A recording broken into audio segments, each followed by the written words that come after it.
অনেক কষ্ট করে আমাদের এই নদী পার হতে হয়, কেননা নদীতে অনেক সময় বেশি থাকে, অনেক সময় কম থাকে। আমাদের প্রায় ব্রিজের কাজ প্রায় সম্পূর্ণ হয় যাতে আমরা শিগগিরই আসলে ব্রিজ দিয়ে এপার থেকে ওপারে যেতে পারবো। তো আসলে এখানে অনেক সমস্যার সম্মুখীন হতে হয়, কেননা নদীর পানি যেহেতু অনেক গভীরে, তো এখান থেকে মালামাল নিয়ে ওঠা অনেকটাই কষ্টকর।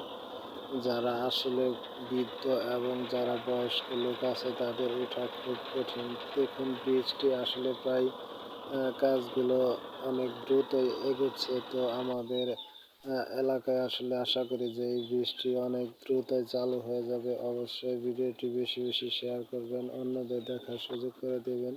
আশা করি ভিডিওটি আপনাদের ভালো লাগবে। অবশ্যই ভালো লাগলে অবশ্যই ভিডিওটি বেশি বেশি শেয়ার এবং কমেন্ট করে জানাবেন।